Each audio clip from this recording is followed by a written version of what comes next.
ये आकाशवाणी रायपुर है। प्रादेशिक समाचार बुलेटिन के साथ मैं गोपा सान्याल।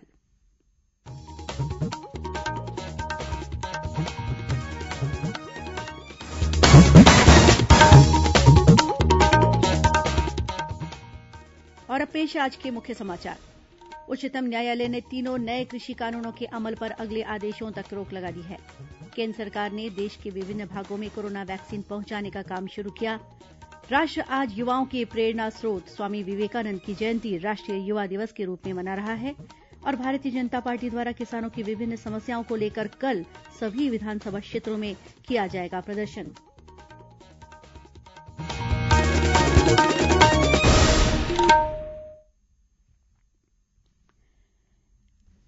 श्रोताओं, कोरोना महामारी के खिलाफ देश एकजुट होकर लड़ रहा है। आप भी हमारे साथ सुरक्षा और बचाव के 3 आसान एहतियाती उपायों का संकल्प लें।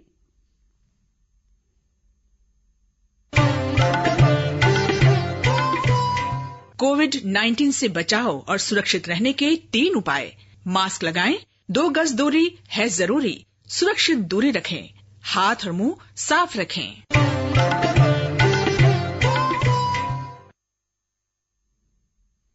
अब समाचार विस्तार से। उच्चतम न्यायालय ने तीनों नए कृषि कानूनों के अमल पर अगले आदेशों तक रोक लगा दी है।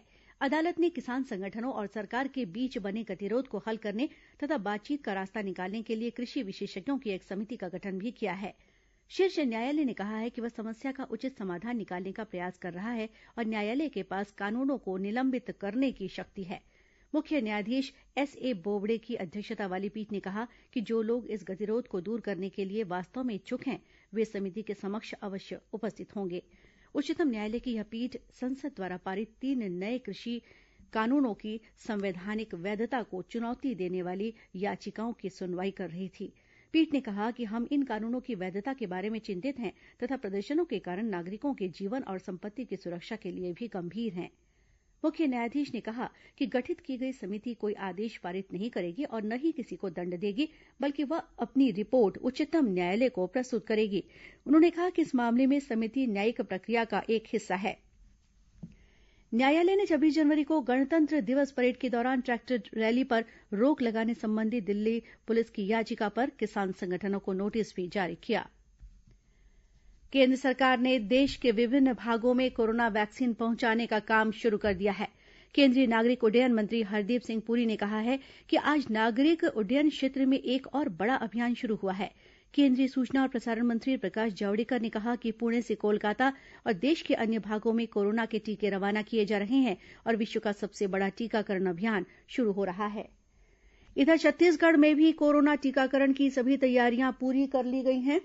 स्वास्थ्य मंत्री टीएस सिंहदेव ने कहा है कि केंद्र सरकार द्वारा छत्तीसगढ़ को कोविशील्ड वैक्सीन उपलब्ध कराई जाएगी। स्वास्थ्य मंत्री ने कहा कि वैक्सीन लगाने के लिए पंजीयन कराना अनिवार्य है। सभी का टीकाकरण होने के पहले कोविन ऐप में नाम चढ़ाए जाएंगे और कोविन ऐप में रजिस्ट्रेशन करवाना अनिवार्य है। इनमें जिनके नाम पंजीकृत होंगे उनको ही टीका लगेगा। वहीं राष्ट्रीय स्वास्थ्य मिशन की संचालक डॉक्टर प्रियंका शुक्ला ने बताया कि पहले चरण में 2,67,000 स्वास्थ्यकर्मियों को टीके लगाए जाएंगे। इसके लिए राज्य में 99 टीकाकरण केन्द्र बनाए गए हैं। मेडिकल कॉलेज, जिला अस्पतालों, प्राथमिक और सामुदायिक स्वास्थ्य केन्द्रों के साथ निजी अस्पतालों में टीकाकरण केन्द्र बनाए गए हैं। उन्होंने बताया कि कोविन ऐप में प्रदेश के सभी स्वास्थ्यकर्मियों का डेटा रजिस्टर कर लिया गया है। पंजीयन के लिए फोटोयुक्त पहचान पत्र की जरूरत होगी। डॉक्टर शुक्ला ने बताया कि चयनित लाभार्थियों को उनके पंजीकृत मोबाइल नंबर पर टीकाकरण की जगह, समय और तारीख का संदेश भेजा जाएगा। उन्होंने बताया कि वैक्सीन लगाने वाले वैक्सीनेटर को भी प्रशिक्षण दिया जा चुका है। एक वैक्सीनेटर एक दिन में 100 लोगों को टीका लगाएगा। वैक्सीन की पहली खुराक के 28 दिनों के अंदर दूसरी खुराक लेना होगा। डॉक्टर शुक्ला ने बताया कि आमतौर पर 2 हफ्तों के अंदर एंटीबॉडी विकसित होता है। डॉक्टर शुक्ला ने यह भी स्पष्ट किया कि वैक्सीन लगाने के बाद भी कोरोना संक्रमण के बचाव के उपायों का पालन करना जरूरी होगा।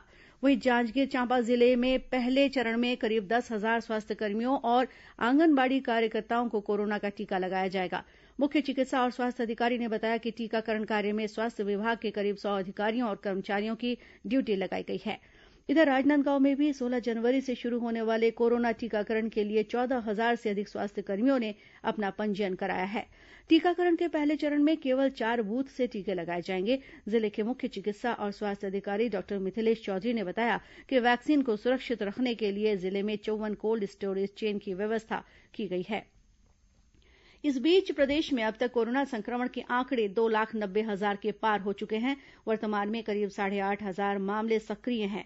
स्वास्थ्य और परिवार कल्याण विभाग के मुताबिक कल प्रदेश में कोरोना संक्रमित 850 मरीजों की पहचान की गई। वहीं कल 13 लोगों की कोरोना से मौत हो गई।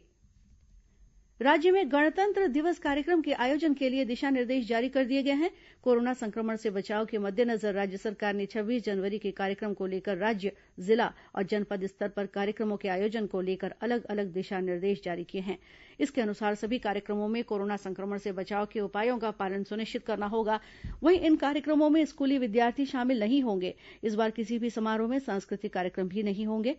राजधानी रायपुर के पुलिस परेड मैदान में आयोजित कार्यक्रम में राज्यपाल अनुसुईया उइके ध्वजारोहण करेंगी और जनता के नाम अपना संदेश देंगी। इस कार्यक्रम में कोरोना के खिलाफ लड़ाई लड़ने वाले चिकित्सकों, पुलिसकर्मियों, स्वास्थ्यकर्मियों और स्वच्छता कर्मियों को विशेष रूप से आमंत्रित कर उनका सम्मान किया जाएगा। वहीं जिला स्तर पर भी कोरोना वॉरियर्स का सम्मान होगा। राजधानी रायपुर और अन्य जिला मुख्यालयों में मुख्य समारोह सुबह 9 बजे से शुरू होगा। इसे देखते हुए शासकीय कार्यालयों में ध्वजारोहण का कार्यक्रम सुबह 8 बजे से पहले संपन्न कर लिया जाएगा। गणतंत्र दिवस के मौके पर प्रतिवर्ष की तरह इस वर्ष भी रात्रि के समय सभी शासकीय और सार्वजनिक स्थलों पर रोशनी की जाएगी। राजनांदगांव में वन विभाग के विश्राम गृह परिसर में 8 कौवे मृत पाए गए हैं। बर्ड फ्लू की आशंका के चलते इन मृत कौवों के नमूने जांच के लिए भेज दिए गए हैं। पशु चिकित्सा सेवा के उप संचालक डॉक्टर राजीव देवरास ने कहा कि रिपोर्ट आने के बाद ही यह स्पष्ट होगा कि इन कौवों की मौत किन वजहों से हुई है। हालांकि उन्होंने यह स्पष्ट किया कि पिछले दिनों छुरिया और राजनांदगांव में मृत मिले कौवों की जांच में बर्ड फ्लू के कोई भी लक्षण नहीं मिले हैं। गौरतलब है कि राजनांदगांव में बीते 3 दिनों से लगातार कौवों की मौत का मामला सामने आ रहा है। प्रादेशिक समाचार आप आकाशवाणी रायपुर से सुन रहे हैं। छत्तीसगढ़ की खबरों से है आपका वास्ता और खबरों की विश्वसनीयता से है हमारा वास्ता। आकाशवाणी समाचार रायपुर के प्रादेशिक समाचार बुलेटिन के साथ ही हमारे समसामयिक कार्यक्रम आप रेडियो के अलावा अपने मोबाइल पर भी सुन सकते हैं। आकाशवाणी समाचार फेसबुक, ट्विटर और यूट्यूब पर भी उपलब्ध है। हमारा Facebook page Chhattisgarh news on AIR, Twitter handle CGAIR news और हमारा यूट्यूब चैनल है छत्तीसगढ़ AIR न्यूज। तो अब रेडियो के साथ ही आपके मोबाइल के जरिए भी हम पहुंच रहे हैं आप तक। छत्तीसगढ़ की हर खबर के लिए सुनते रहिए आकाशवाणी समाचार। और अब आगे बढ़ते हैं बाकी के समाचारों की ओर। राष्ट्र आज युवाओं के प्रेरणा स्रोत स्वामी विवेकानंद की जयंती मना रहा है। देश के महान आध्यात्मिक नेताओं में प्रमुख स्वामी विवेकानंद ने विश्व को भारतीय अध्यात्म, वेदांत और योग से परिचित कराया। स्वामी विवेकानंद की जयंती देश में राष्ट्रीय युवा दिवस के रूप में भी मनाई जाती है। राष्ट्रपति रामनाथ कोविंद, उपराष्ट्रपति M वेंकैया नायडू और प्रधानमंत्री नरेंद्र मोदी ने स्वामी विवेकानंद की जयंती पर उन्हें श्रद्धांजलि अर्पित की। विवेकानंद जयंती के मौके पर आज छत्तीसगढ़ में भी विभिन्न कार्यक्रम आयोजित किए जा रहे हैं। इसी कड़ी में छत्तीसगढ़ विधानसभा परिसर में आयोजित एक कार्यक्रम में राज्यपाल अनुसुईया उइके और विधानसभा अध्यक्ष डॉक्टर चरणदास महंत सहित अन्य जनप्रतिनिधियों ने स्वामी विवेकानंद की प्रतिमा पर पुष्प अर्पित कर उन्हें श्रद्धांजलि दी। अपने संबोधन में राज्यपाल ने कहा कि स्वामी विवेकानंद ने पूरे देश को यह संदेश दिया था कि देश की युवा पीढ़ी ही देश को शक्तिशाली बना सकते हैं। इस मौके पर राज्यपाल ने विधानसभा के विभिन्न स्थानों का अवलोकन भी किया। वहीं राष्ट्रीय युवा दिवस के मौके पर आज राजधानी रायपुर में राष्ट्रीय सेवा योजना द्वारा राज्य स्तरीय सम्मान समारोह का आयोजन किया गया। इस मौके पर खेल और युवा कल्याण मंत्री उमेश पटेल ने राज्य में राष्ट्रीय सेवा योजना के कार्यों को दूसरे राज्यों के लिए अनुकरणीय बताया। इसी तरह धमतरी में एक कार्यक्रम में महापौर विजय देवांगन सहित अन्य जनप्रतिनिधियों की उपस्थिति में स्वामी विवेकानंद को श्रद्धांजलि दी गई। वहीं जांजगीर चांपा जिले के चांपा स्थित विवेकानंद उद्यान में भाजपा द्वारा एक कार्यक्रम आयोजित कर स्वामी विवेकानंद का स्मरण किया गया। पंचायत और ग्रामीण विकास मंत्री टीएस सिंहदेव ने पंचायतों का काम सुचारू रूप से संचालित किए जाने के लिए पंचायत सचिवों के रिक्त पदों को जल्द भरने के निर्देश दिए हैं। श्री सिंहदेव ने आज पंचायत विभाग की समीक्षा बैठक में पंचायत और ग्रामीण विकास विभाग के कार्यों की समीक्षा की। उन्होंने ग्रामीणों की छोटी छोटी समस्याओं के तत्काल निराकरण के लिए पंचायत स्तर पर साप्ताहिक बैठक के लिए दिन निर्धारित करने को कहा। इससे पहले स्वास्थ्य मंत्री ने कोरबा में बनाए गए नए डायलिसिस केन्द्र का आज वर्चुअल शुभारंभ किया। दुर्ग, कांकेर, बिलासपुर, महासमुंद और बीजापुर के बाद कोरबा छठवां ऐसा जिला है जहां डायलिसिस केन्द्र की स्थापना की गई है। इस अवसर पर श्री सिंहदेव ने कहा कि इस केन्द्र के बनने से अब मरीजों को डायलिसिस की सुविधा आसानी से मिलेगी और उन्हें अधिक राशि भी खर्च नहीं करनी पड़ेगी। मुंगेली जिला अस्पताल और लोरमी के सामुदायिक स्वास्थ्य केन्द्र को राष्ट्रीय स्तर के 3 अवार्ड मिले हैं। केन्द्र सरकार ने जिला अस्पतालों और सामुदायिक स्वास्थ्य केन्द्रों की स्थिति सुधारने के लिए वर्ष 2015 से कायाकल्प स्वच्छ अस्पताल योजना की शुरुआत की है। योजना में लोक स्वास्थ्य संस्थाओं में गुणवत्ता को बढ़ावा देने और बेहतर सेवा मुहैया कराने वाले अस्पतालों को राज्य और राष्ट्रीय स्तर पर गुणवत्ता प्रमाण पत्र दिए जाते हैं। इसके तहत मुंगेली के जिला अस्पताल और लोरमी के सामुदायिक स्वास्थ्य केन्द्र को प्रथम रैंक हासिल हुआ है।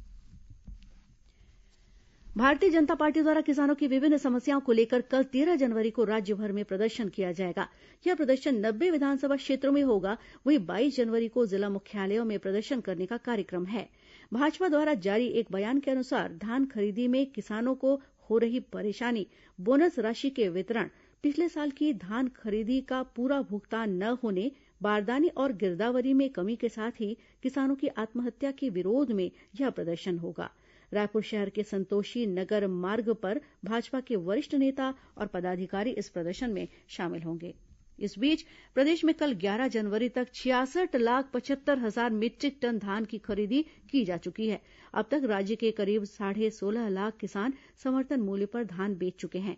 वहीं राज्य सरकार की ओर से जारी एक बयान में कहा गया है कि प्रदेश में समर्थन मूल्य पर धान खरीदी के लिए बारदानों की पर्याप्त व्यवस्था सुनिश्चित की गई है। राज्य में इस बार 89 लाख टन धान की खरीदी का लक्ष्य रखा गया है। अब तक 67 लाख मीट्रिक टन से अधिक धान का उपार्जन किया जा चुका है। वर्तमान स्थिति में शेष धान के उपार्जन के लिए करीब 1,08,000 गठान बारदानों की जरूरत पड़ेगी। इस बीच बिलासपुर कलेक्टर डॉक्टर सारांश मित्तर ने आज समय सीमा की बैठक में धान खरीदी की समीक्षा की। उन्होंने अधिकारियों को धान की सामान्य से ज्यादा आवक होने पर निगरानी के निर्देश दिए। उन्होंने कहा कि सत्यापित रकबे के आधार पर ही धान खरीदी की जाए। मुख्यमंत्री भूपेश बघेल ने आज दुर्ग जिले के रिसाली नगर निगम क्षेत्र के लिए 14 करोड़ रूपये से अधिक के विकास कार्यों का लोकार्पण और भूमि पूजन किया। उन्होंने रिसाली नगर निगम में तत्काल 30 बिस्तरों वाला अस्पताल शुरू करने के निर्देश दिए। इस मौके पर मुख्यमंत्री ने कहा कि समर्थन मूल्य पर धान खरीदी में बारदानों की कमी न हो, यह सुनिश्चित करने के लिए राइस मिलर्स और पीडीएस की दुकानों से बारदानों की व्यवस्था की जा रही है। कार्यक्रम में वन मंत्री मोहम्मद अकबर, गृह मंत्री ताम्रध्वज साहू और नगरीय प्रशासन मंत्री डॉक्टर शिवकुमार डहरिया के साथ कई अन्य जनप्रतिनिधि मौजूद थे। केंद्रीय अल्पसंख्यक कार्य मंत्रालय ने हज यात्रा 2021 के लिए भारत से जाने वाले हज यात्रियों की चिकित्सा सेवा के लिए प्रतिनियुक्ति पर शासकीय मुस्लिम चिकित्सक और पैरामेडिकल स्टाफ से आवेदन आमंत्रित किए हैं। राज्य हज कमेटी के अध्यक्ष मोहम्मद असलम खान ने बताया कि छत्तीसगढ़ में कार्यरत शासकीय मुस्लिम चिकित्सक और पैरामेडिकल स्टाफ आगामी 5 फरवरी तक ऑनलाइन आवेदन जमा कर सकते हैं। प्रतिनियुक्ति की अवधि 2 से 3 माह के लिए होगी। मेडिकल टीम के साथ काउंसिल जनरल ऑफ इंडिया के अधीन कोऑर्डिनेटर, हज अधिकारी और हज सहायक के पदों पर भी कार्य करने के लिए शासकीय मुस्लिम अधिकारियों और कर्मचारियों से आवेदन आमंत्रित किए गए हैं। इन नियुक्तियों के बारे में और अधिक जानकारी के लिए अल्पसंख्यक कार्य मंत्रालय की वेबसाइट और राजधानी रायपुर स्थित राज्य हज कमेटी के दूरभाष क्रमांक 077142666646 पर संपर्क किया जा सकता है। और अब कुछ खबरें संक्षेप में। प्रदेश में मुख्यमंत्री कौशल विकास योजना के तहत प्रशिक्षित हितग्राहियों को ऑनलाइन डिजिटल सर्टिफिकेट प्रदान किया जा रहा है। प्रशिक्षण लेने वाले विद्यार्थी राज्य कौशल विकास प्राधिकरण की वेबसाइट पर 15 जनवरी से ये प्रमाण पत्र डाउनलोड कर सकते हैं। राज्य सरकार द्वारा जारी आदेश के अनुसार दुर्ग जिले के पाटन विकासखंड स्थित शासकीय हाईस्कूल सुरपा का नामकरण स्वतंत्रता संग्राम सेनानी महंत पोसूदास के नाम पर किया गया है। इसी तरह बलौदाबाजार भाटापारा जिले के बिलाईगढ़ के शासकीय उच्चतर माध्यमिक स्कूल का नामकरण स्वतंत्रता संग्राम सेनानी स्वर्गीय परमेश्वर दयाल मिश्र के नाम पर किया गया है। उच्च शिक्षा मंत्री उमेश नंद कुमार पटेल के नाम से संचालित ऑफिशियल फेसबुक अकाउंट हैक हो गया है। उच्च शिक्षा मंत्री कार्यालय द्वारा इसकी सूचना साइबर सेल को दी गई है। छत्तीसगढ़ पंचायत सचिव संघ द्वारा विभिन्न मांगों को लेकर राज्य के सभी जिला मुख्यालयों में अनिश्चितकालीन हड़ताल की जा रही है। सरगुजा जिले के अंबिकापुर में इस हड़ताल का भाजपा नेताओं ने समर्थन किया है। वहीं धमतरी में भी पंचायत सचिव और रोजगार सहायक धरने पर बैठे हुए हैं। जांजगीर की एसडीएम ने विकास कार्य में अनियमितता के मामले में सेमरा ग्राम पंचायत के सरपंच को निलंबित कर दिया है।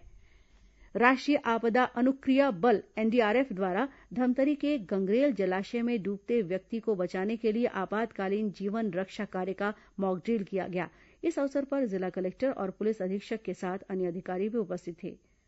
दुर्ग जिले के धमधा में हुए सड़क हादसे में एक युवक की मौत हो गई, जबकि 2 अन्य लोग घायल हो गए।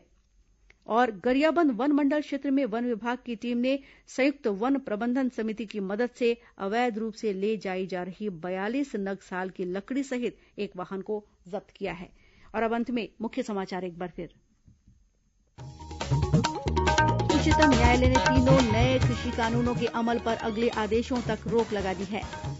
केंद्र सरकार ने देश के विभिन्न भागों में कोरोना वैक्सीन पहुंचाने का काम शुरू किया। राष्ट्र आज युवाओं के प्रेरणा स्रोत स्वामी विवेकानंद की जयंती राष्ट्रीय युवा दिवस के रूप में मना रहा है। और भारतीय जनता पार्टी द्वारा किसानों की विभिन्न समस्याओं को लेकर कल सभी विधानसभा क्षेत्रों में किया जाएगा प्रदर्शन। और इसी के साथ प्रादेशिक समाचार बुलेटिन में समाप्त हुआ। नमस्कार।